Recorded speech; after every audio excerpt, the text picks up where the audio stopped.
What's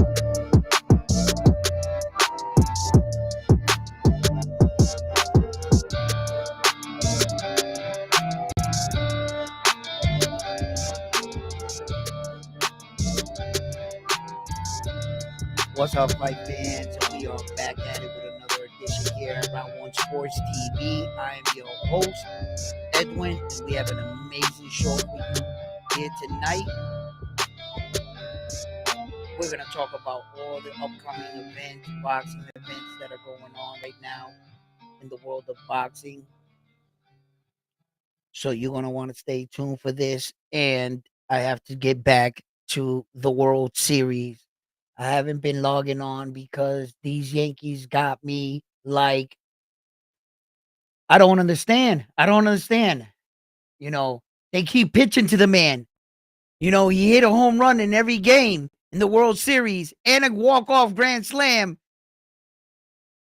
And it's like they keep pitching to him. Just walk him. And then you got Ohtani that got a busted up left hand, is showing he can't bat. If you walk him and just pitch to Ohtani and get him out, you got two of the biggest batters on their roster already down. Don't pitch to him. Just walk him. They keep pitching to him, bro. I don't know, man.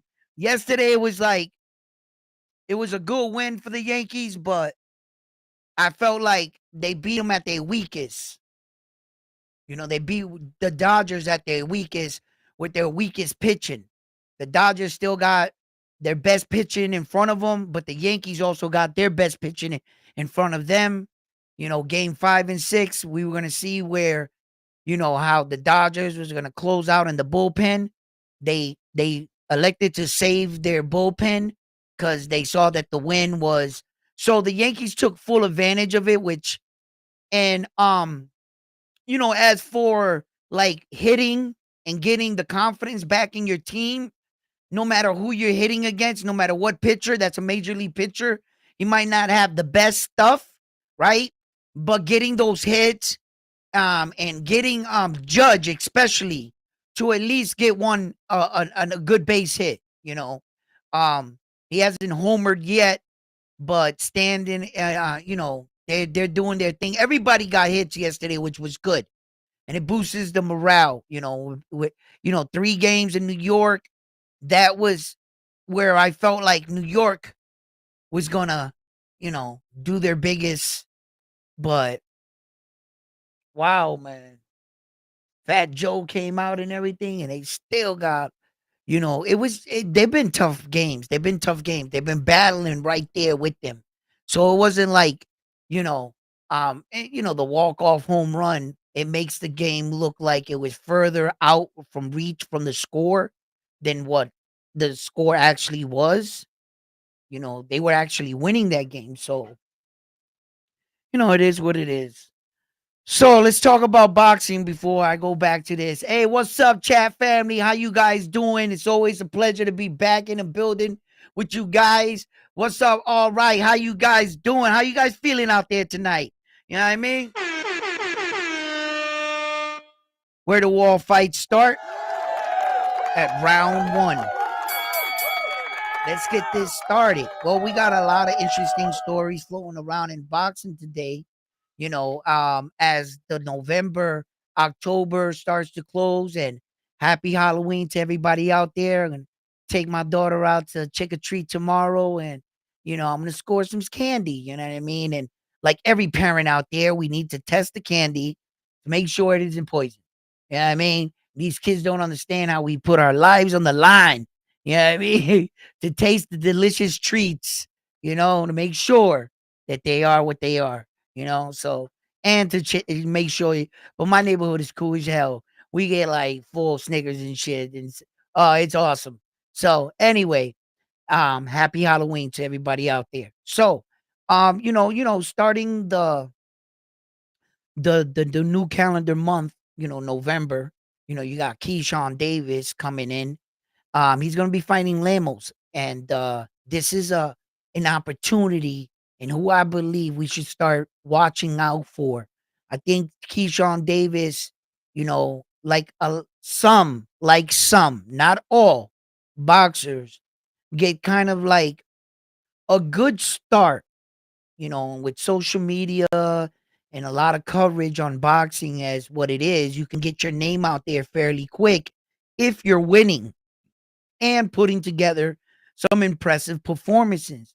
So Keyshawn Davis has his up and downs, okay? He was taken off a card for a positive test of marijuana. He had another fight which was overturned to a no contest because of a positive test of marijuana.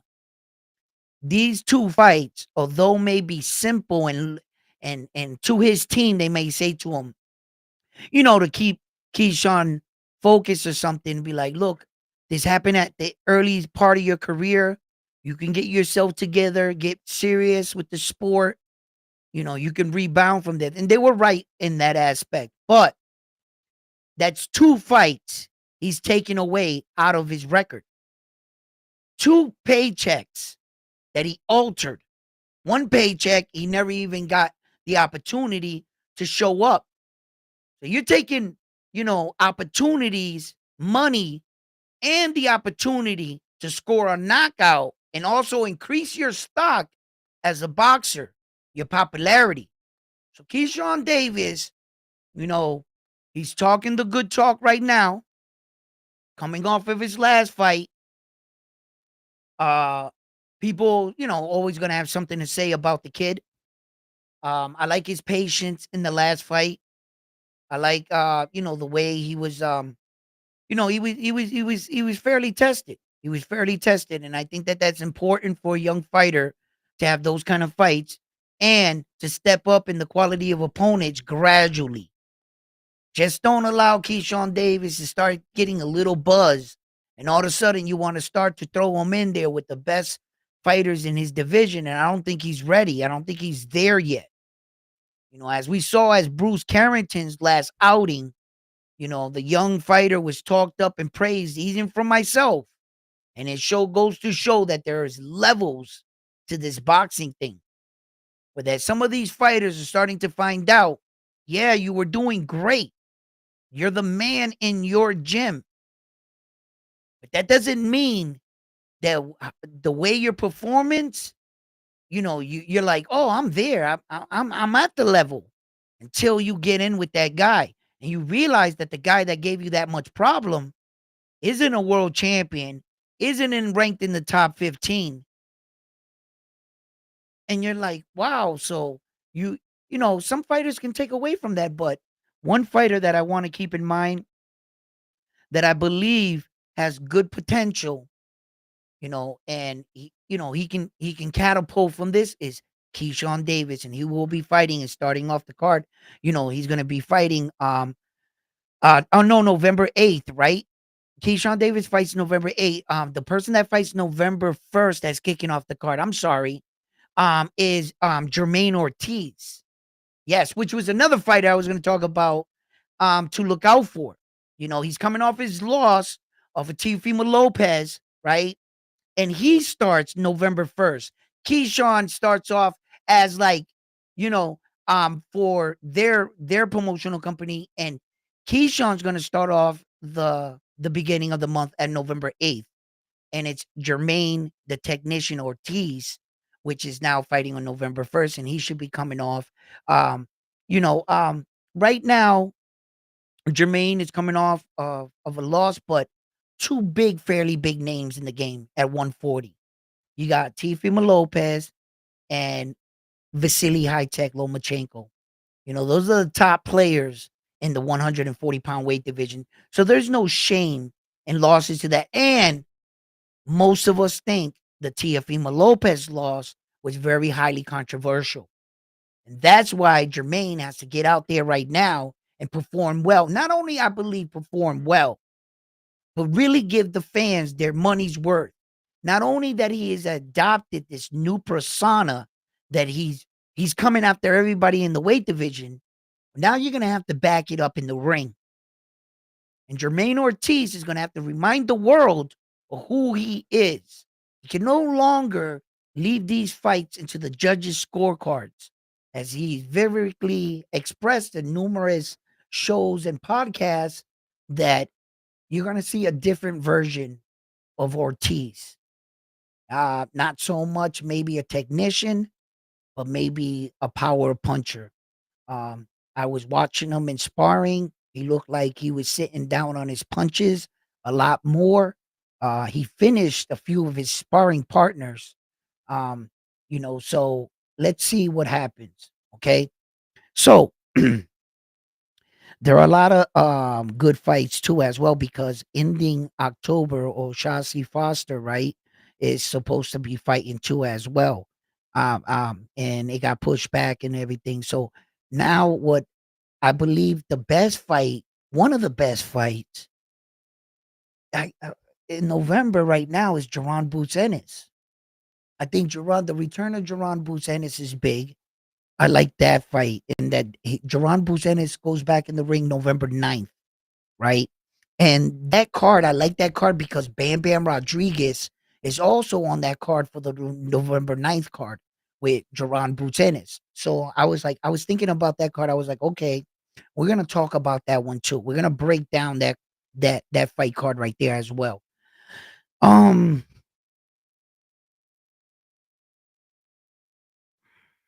what else was floating around in boxing news?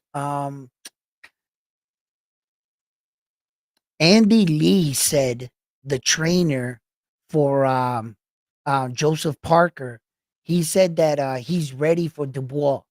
They want to try to push that fight with Dubois for the IBF Heavyweight Championship of the world. It's going to be interesting what they put together. There's been two fights already for Dubois. They were talking about it. Another Brit fighter out there. There's another guy, and he's in an interesting situation. So I'm gonna be looking out for that. Oh yeah, and then we got the Mario Barrios. The Mario Barrios, um, that's November 15th, right? Mario Barrios. Um, is it November 15th? He's fighting Romans, right? Romans is 28 fights. He has 28 fights, 2 losses, and 22 by knockout, right? They got similar records, right? Because um uh Mario Barrio got 29, 2, and 18. 20 it's 29, 2, and 18. And he has 28, 2, and 22. So he's slightly a couple on the knockouts, and Mario Barrio got one more win than him, So and I like that fight too. Oh yeah, and then Mario Barrio. What I wanted to talk about Mario Barrio was he also came into the defense of Tank Davis in his press conference. I don't know if you guys checked that out, right? And they asked him about Tank Davis, and Mario Barrio is speaking from a boxer's life sometimes, and what he feels like, and also backing his own bullshit. That's what he's doing, right? By defending Tank Davis for saying, "Oh, Tank, you should be in a position where you've done enough for the sport of boxing in your 11-year career that he should be able to pick whoever he wants to fight," right? And because we've all heard of Mario Barrio and the rumors of him fighting Manny Pacquiao in a gimme fight that he has no business fighting as an active world champion. You shouldn't be fighting those kind of fights, right? So I feel like if he came in the defense of him, later he would think that, hey, wasn't I the one that said, he should be able to do it? Why can't I do it now? Type shit. Because as much as scrutiny as Tank Davis is getting, I can't say that the scrutiny isn't merited. I love Tank Davis. I think he's a special fighter. Um, um, I'm not giving up on him. I think he's even getting more serious in boxing.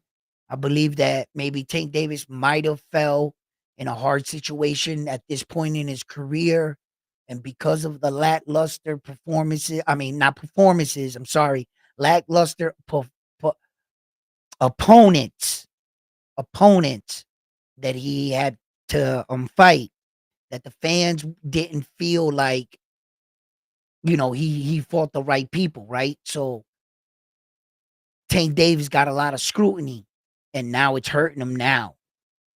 It's like the little boy that cried wolf.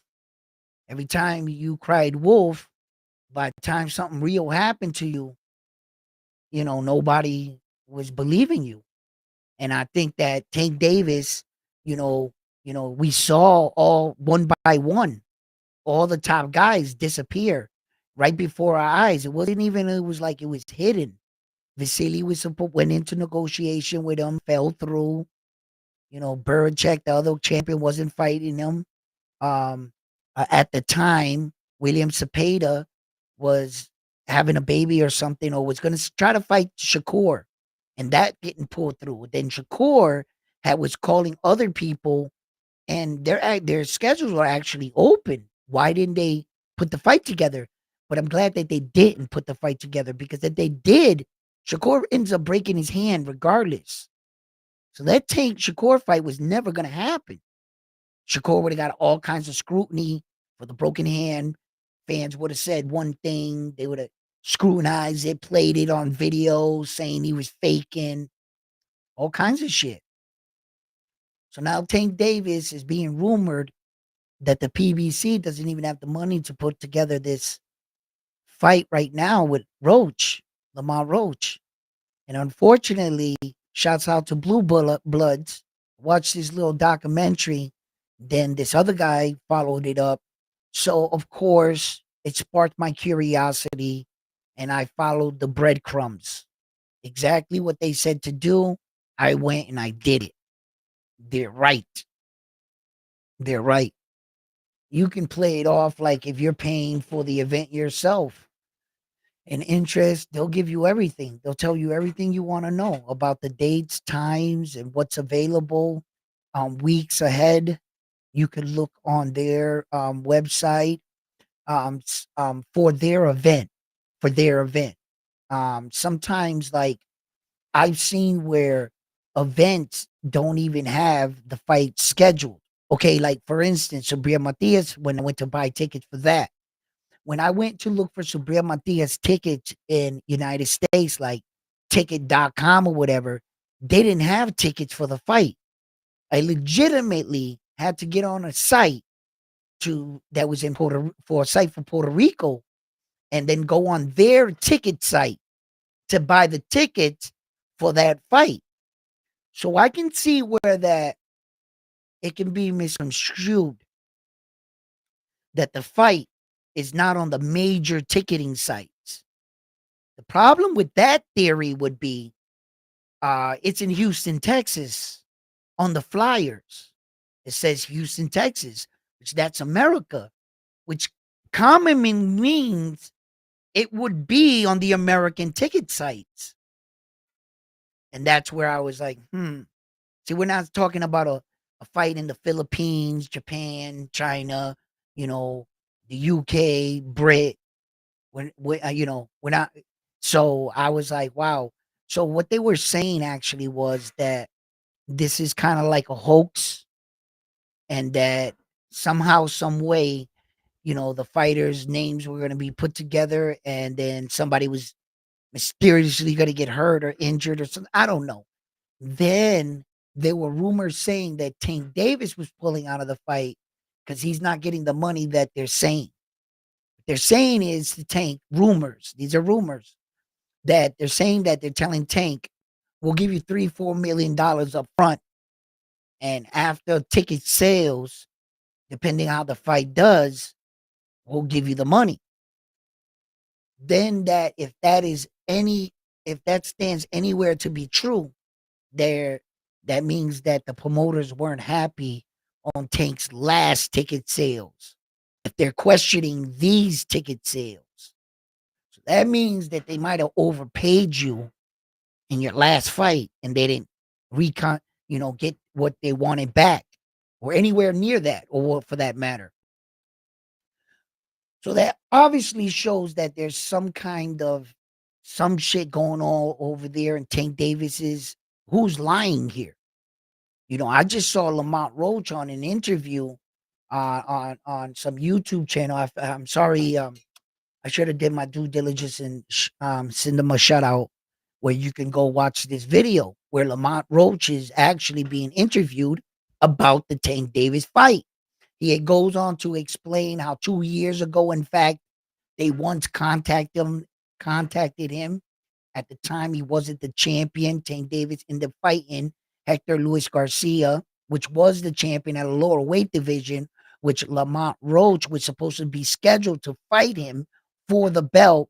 He had to wait for his opportunity, which in fact later on he got, end up dethroning Hector to becoming the champion at 130. So everything came full circle, and he became the best option at this point for Tank Davis, being the fact that at least he's a world champion at 130 pounds. You see? So I feel like Tank Davis, he's never even provided evidence for that Prime deal. In fact, I mean, he said it was so, but I really haven't seen anywhere where that's coming, to be. The PBC is being rumored right now. And like always, they're always being in question or hit. Then all of a sudden they come out with a good card, a good fight, and they control all moving parts, right? Whether or not what's going on over there, is the Cubist really calling all the shots? Who do you call right now? Is his health in question over there in the PBC? You know, my blessings to him and his family, and I hope he gets better, man, because we could always use him. There's been a lot of gentlemen that were big major players in the game that recently passed away in the sport of boxing too as well.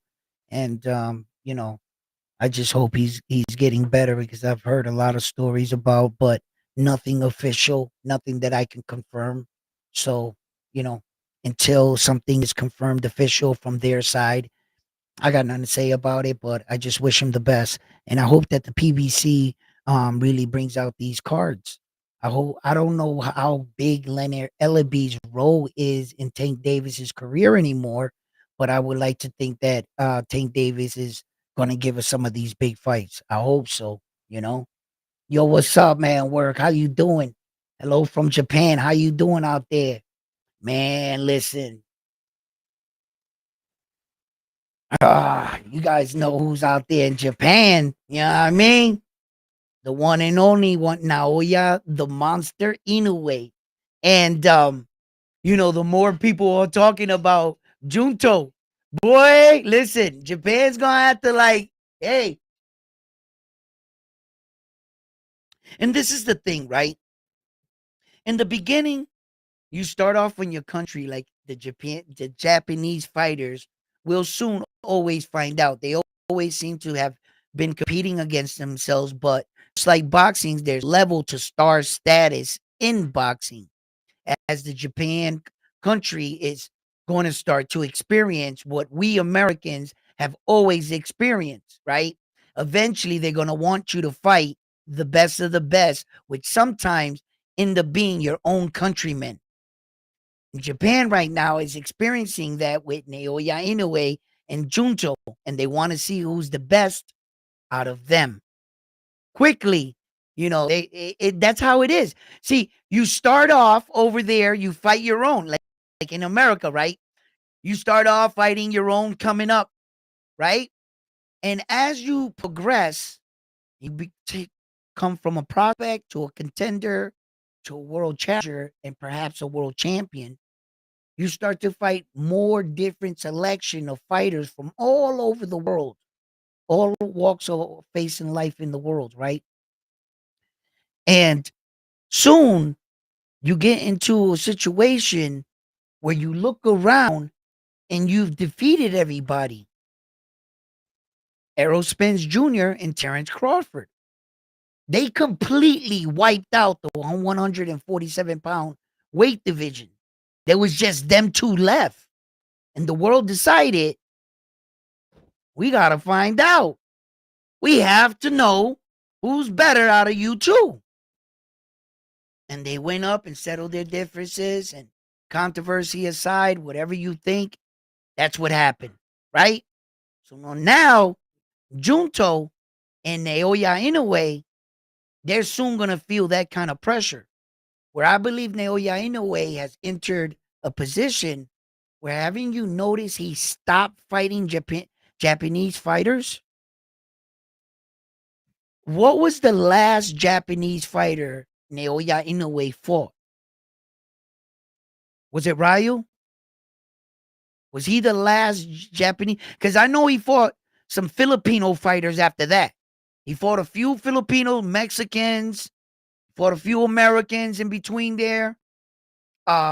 He fought 2 Americans, right? He fought Stephen Kubo Fulton, right, which is an American fighter, and he fought Nieves, right?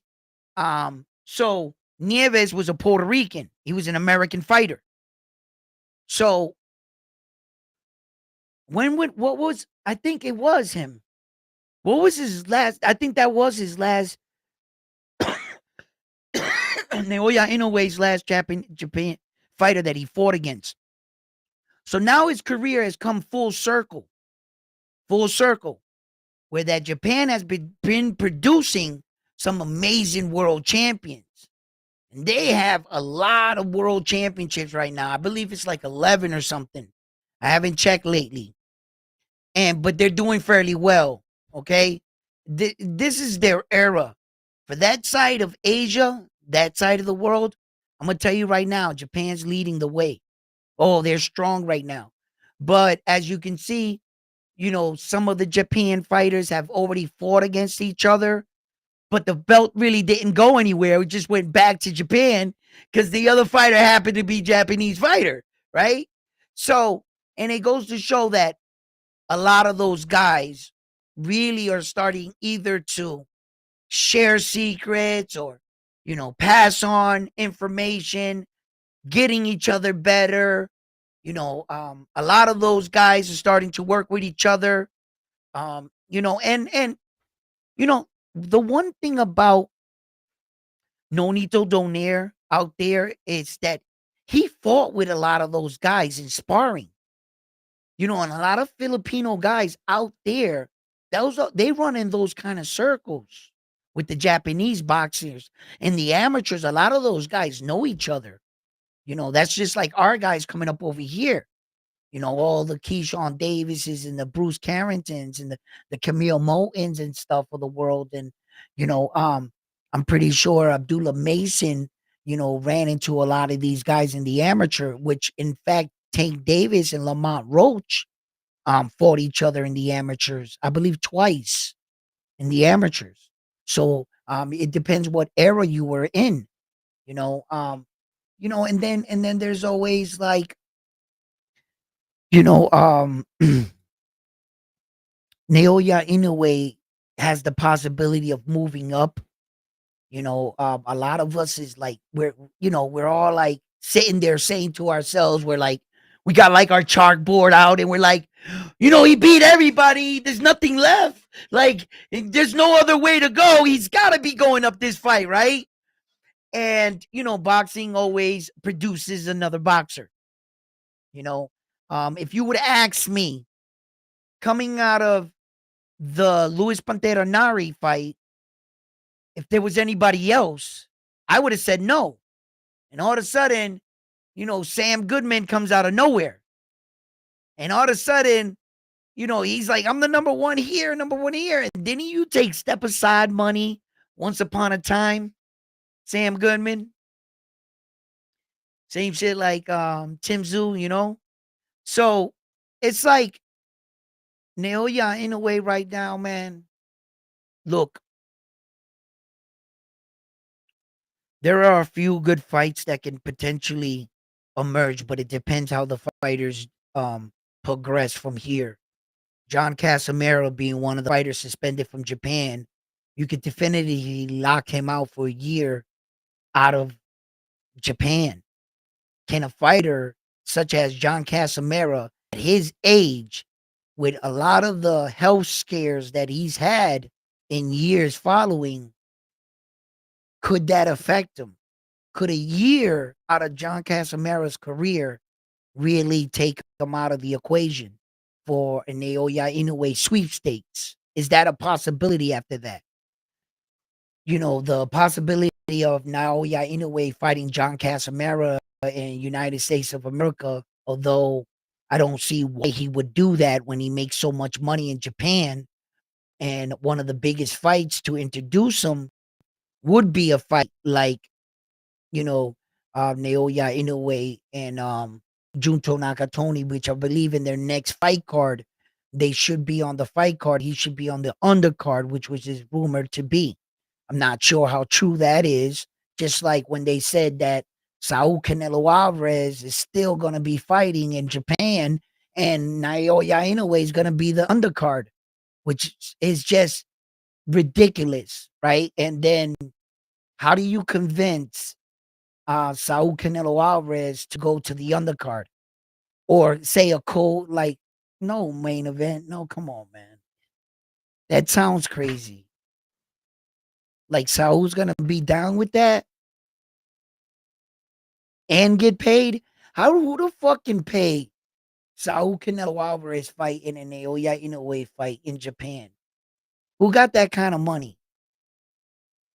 He was seen with the Saudi Prince, but the Saudi Prince don't fuck with Canelo, and Canelo don't mess with the Saudi Prince. They've been going back and forth on social. It's no secret. So why would a Saudi Prince like invite Naoya Inoue to fix relations with Canelo Alvarez? Hell no. That the Naoya Inoue would see that, his management would see that gimmick from a mile away, and the Japan people would take that as a disrespect to the Saudi Prince. They'll ban his ass out of Japan. Yo, yeah, they'll be like, yo, you're trying to use me as a stepping stone. I'm not a stepping stone dude, bro. I don't believe they would disrespect Naoya in a way like that. That's insane. Hell no. To be like, yo, yeah, Naoya in a way, yeah, we want to pay you so much money for your fight, but we want Saul Canelo Alvarez to be on the undercard. And we want you to convince him, or we're going to try to convince him ourselves, right? And we want you to be okay with it because the only way he'll come if you come, or like what's how do you do that? Get the fuck out. I don't believe that shit. I just believe Saul Canelo Alvarez was in Japan on watching his boy fight and shit. And I think somebody got something mixed up or something. That's what I really think. Yeah. Because yeah, I don't see that happening. Hell no. Yeah. Because right now, Naoya Inoue fighting Sam Goodman, although Sam Goodman is a pretty crafty fighter in his own right, the man is tough. He's pretty durable, at least against the guys that he came up against. I can give him at least that much credit.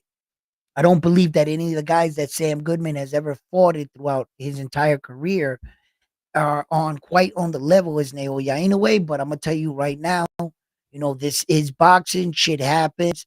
I didn't think Luis Pantera Nari would have been the first person to knock down Naoya Inoue. That he would have been that guy. No, I couldn't tell you that I saw that. No, absolutely not. I mean, while the fight was going on and I called it, yeah, I did. I got a short on it. If you like, you go check it out. I got a short on my reaction to Naoya Inoue getting knocked out by Luis Pantera Nari. And I mean, milliseconds before it happened, I set the correction for both fighters on both ends. I said, Naoya Inoue is lowering his hand too much for my liking, and Luis Pantera Nari was throwing it too wide to take some meat off it and throw it short. And sure enough, it went boop, and it happened just like that. Yeah. So, but I didn't think he was gonna drop him like that. No, no, no. I thought he could catch him with the punch, but Naoya Inoue has an iron chin, so I didn't think it was gonna be him. But like I said, shit happens. I think that Sam Goodman is a crafty fighter, but I don't think he possesses anything that Naoya Inoue has ever seen. I don't think that he has, the tools to get and to be effective and to Naoya Inoue. In order to catch up to him, right? I see Sam Goodman being a fighter such as um Maloney. I mean, not Maloney. Yeah, the Maloney brothers, right? Yeah, the twins, right? Jason Maloney. Yeah. So I think he fights like him, and I think that's exactly the way the fight's gonna play out with Naoya Inoue. The Maloney brother, the twin, right? He was good, man. He everything that kid was doing in there, right, against Naoya Inoue was good until it wasn't. Then he kind of found himself surviving and just reacting, right? But it was real short. It was real short before he found himself in that position. I believe by the third round, Jason was already in that position.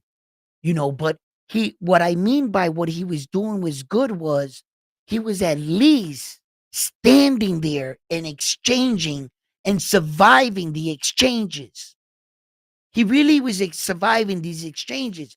Now he got dropped twice in two separate rounds. Yes. One round, I believe, if my memory serves me correctly, he doubled up on the jab. Naoya Inoue decided to take the punch, his jab on the second one, to put himself in position to hit him with the left check hook. And he sat him down. Yeah. So, and then the second time he knocked him out, I forget what round it was. Might have been seventh, eighth round, somewhere around there. I think it's seventh, I think. He brutally knocked him out, right? So you see, but the reason why I bring him up is because Sam Goodman will have the potential of doing that. There has been fighters that have been able to stand in front of Naoya Inoue, and I reintegrate this because he if you're good, he'll take you out for the dance. 4 or 5 rounds, he'll soften you up. 6, 7, 8, he's probably gonna knock you out. That's typically how it's been going. Stephen Fulton, Marlon Tapales, Luis Pantera Nari, you name it. You know what I'm saying? That's how the fight was going. The one that he made quick work of, which it shows that if you happen to fight Naoya Inoue twice, it's gonna be that much worse.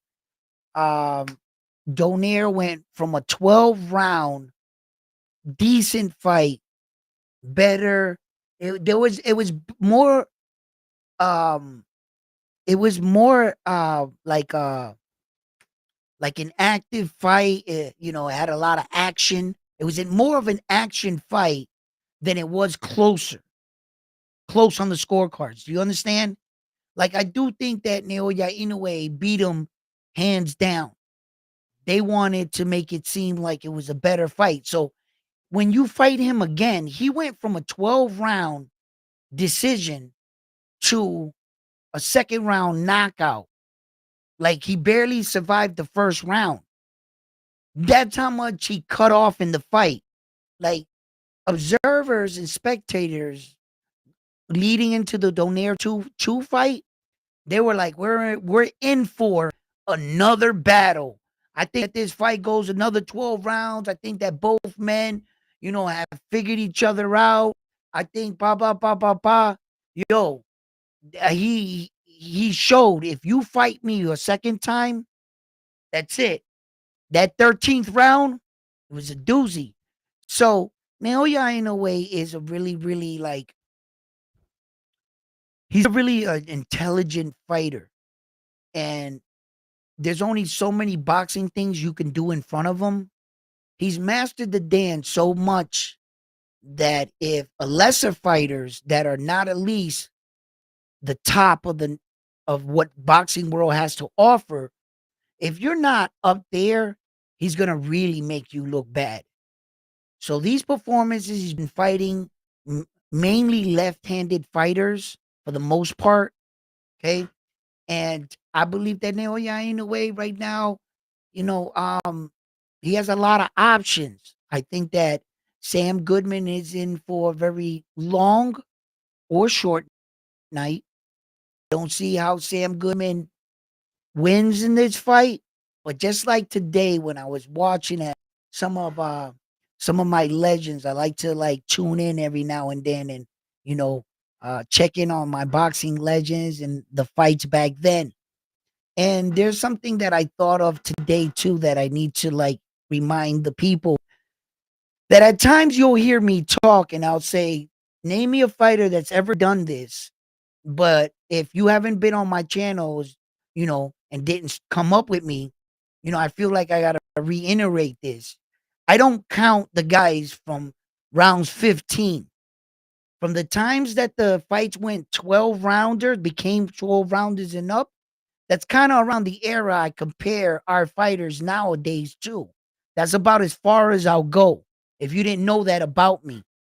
And the reason why I do that, because it's just not fair to compare, our era of fighters or to talk about a time where these guys were. Like, if you ever heard me talk about Terrence Crawford, and I say, I've never seen anybody switch up left or right like Terrence Crawford ever, and it means in Terrence Crawford's era, obviously, right?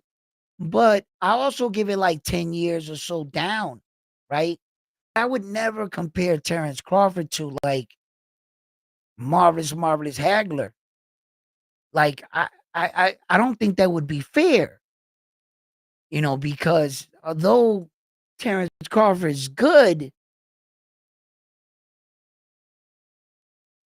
that's marvelous. I don't know about you guys, but they were built different then. Marvelous Hagler was going 15 rounds. Marvelous Hagler was fighting the best of the best in his division. He fought all of them. I mean, okay. Um, you know, everybody's fighting comes with controversy or whatever like that, but Robert when he fought Roberto Duran held his own with Marvis Hagler, and I believe they went the whole way, if my memory serves me correctly. I know that Roberto Duran came up in weight to fight him, but Roberto Duran and Marvelous one, they went at it.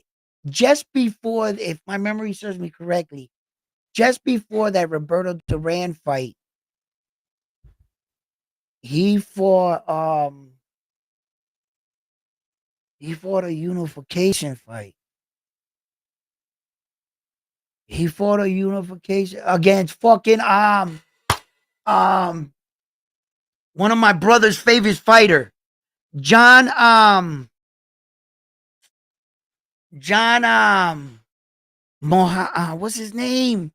He was my brother Jose, one of my brother's favorite fighters.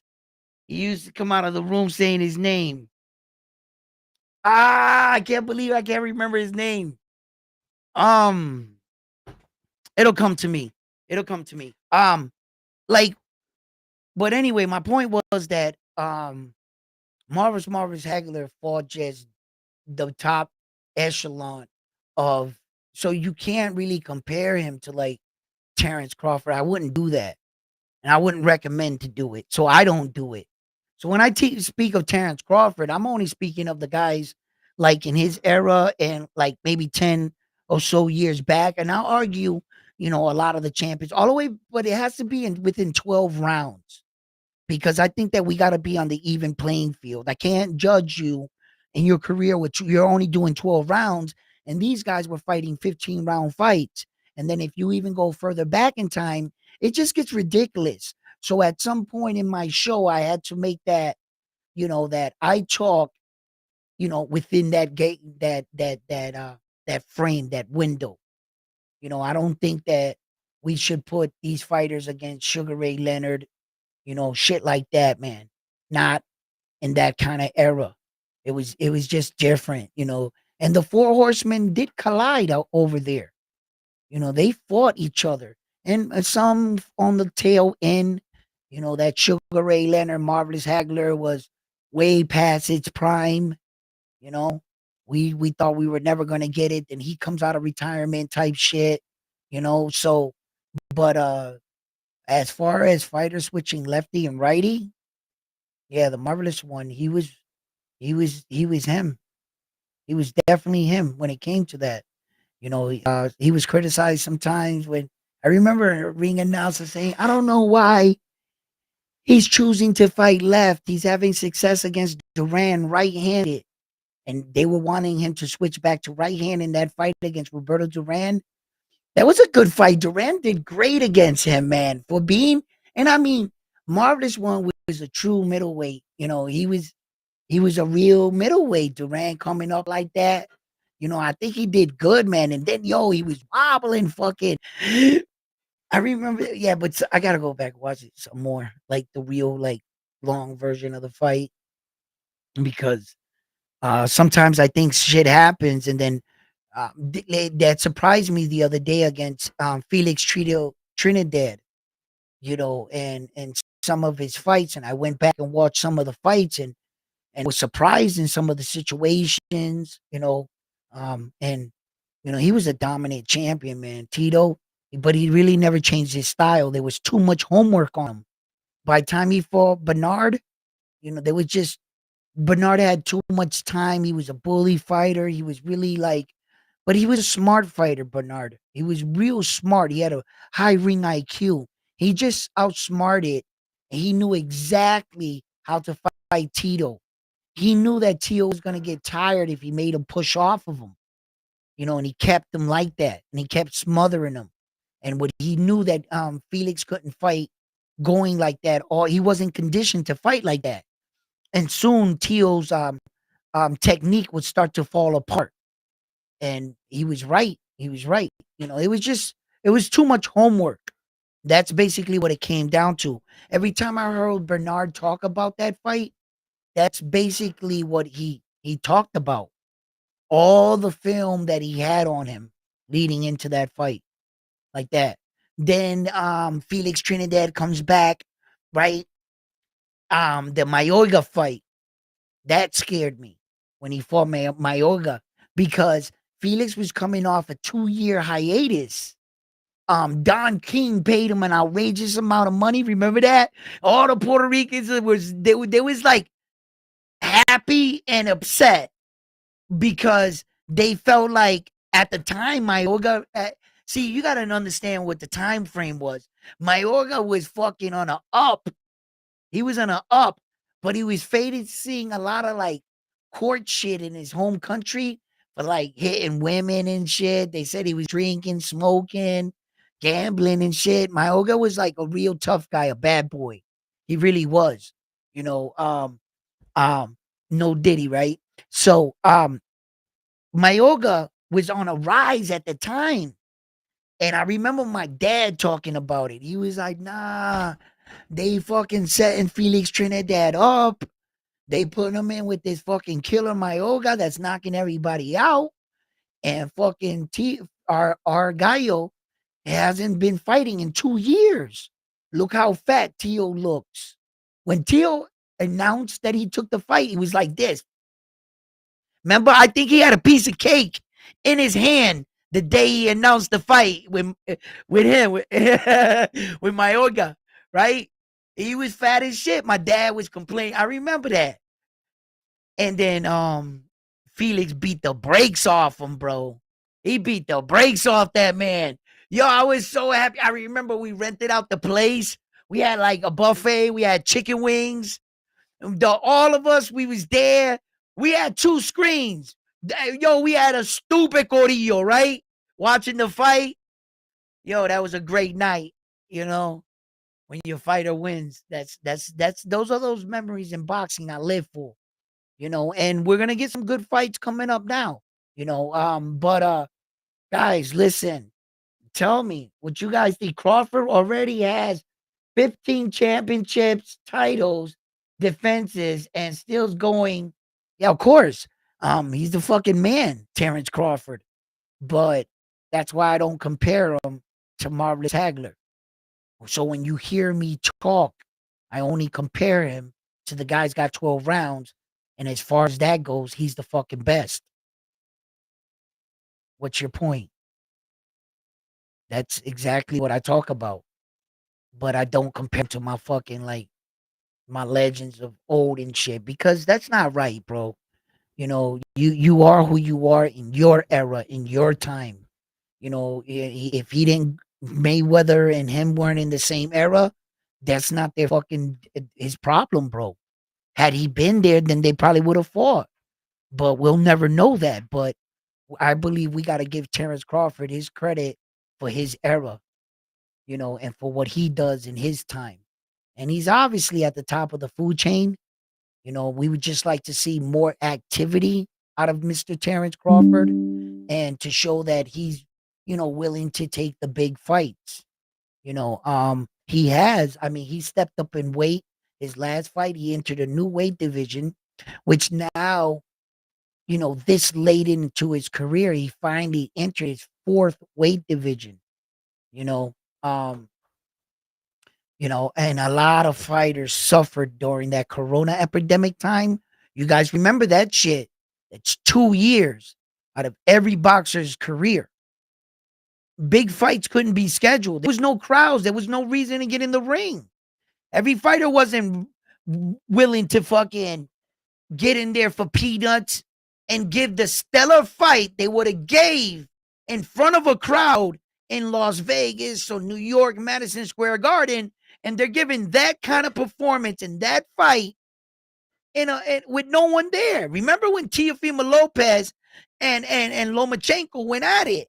Had they been a crowd for that fight right there, how amazing would that have been? We got robbed of a lot of big fights in that Corona shit. And then a lot of fights didn't get scheduled. And then a lot of fighters' careers got put on hold, bro. Remember, Naoya Inoue debut in America, 2 fights in America, and no one knows who the fuck he is. Why? No crowd. That's why so many missed opportunities with that shit. Where could Terrence Crawford be right now in his career? Take away those 2 years and the 6 years he had to wait, almost 6 years, for Errol Spence Jr. because of the car accidents. How many situations in Terrence Crawford's career cost him multiple years in order to pursue? If you want to dare to be great, sometimes in life there has to be sacrifices. He sacrificed whatever amount of years it was to get where he needs to be. And at the end of the day, when you look back at your career, you ask yourself, was it worth it? I guess that would only be in the eyes of the beholder for him to determine whether it was worth it or not. My and your opinion doesn't mean shit. And he's the man doing it. See, so I think that, although, like I said, I've repeated this on my show numerous times. That's why I'm not a fan of no boxer. I cover boxing, love all boxers, every one of them. And I believe that every fighter, anybody can scrutinize, take apart anybody's boxing career. There has never been a Superman in the world. What does that tell you? This is the game the way the game is supposed to be played. But as long as you're fighting the top echelon, if that's what you're claiming, because I do know that this stigma of the best fighting the best shouldn't fall on every fighter. Nah, I don't believe that shit. Because sometimes this guy doesn't want to fight the best and best. He doesn't want to unify. He's happy enough with winning World One championship. So he's satisfied there. So, but if they put a microphone in front of your face and you start going, yeah, I'm the best and I want him and I want him, then all of a sudden that dude pulls up, gets in your face, is like, what's up? What'd you say? And you're like, nah, yo, I got a fight scheduled. My head just broke. When? Just now. Right? Yo, then that's when people start to call you on your shit. And unfortunately, you did that to yourself. Just because the fans are calling you out on what? What you said. You said you were the best. You said you wanted to fight. When you start saying that shit, we as the fan are like, TikTok, what's going on? What are you trying to play tough guy. No, no, in boxing, you know how the fans are now. We'll fact check you in a heartbeat. You can't just say that no more in boxing. This ain't the Wild Wild West. We've been calling you guys out now on your shit. Remember back in the day, Roy Jones would say, I'm gonna fight him, I'm gonna beat him next. But we didn't have so much. So by the time we heard of it, it was 6 months. You know what I mean? You know what I mean? So now, yo, no sooner it comes out your mouth, that shit is plastered on somebody's channel, and they expecting you to back that shit up. Hell yeah, in a gladiator sport like boxing, that we expect nothing less. But you can't be coming out here, Mr. Teofimo Lopez, disrespecting Terrence Crawford and thinking that there's not going to be any consequences, because clout chasing has been so rampant in the sport of boxing. People are just and if clout chasing ain't so rampant, tell me Ryan Garcia didn't at one point in time, we got receipts, say he would fight Naoya Inoue. I'll wait. Yes, he did. He even put his name against, and you know that shit would never happen. Yo, like, fighters do the damnest thing. Yo, it wouldn't be, listen, it would not surprise me if Teofimo Lopez woke up tomorrow and said, I want to challenge the winner out of Tyson Fury and Alexander Usyk. That would not surprise me, bro. Pull up at the fight, getting the ring. Yo, check this out, yo. He'll go as far as that, Tio, with his dad behind him. My son want the fight. My son want the fight. Yo. Yo, for real, for real.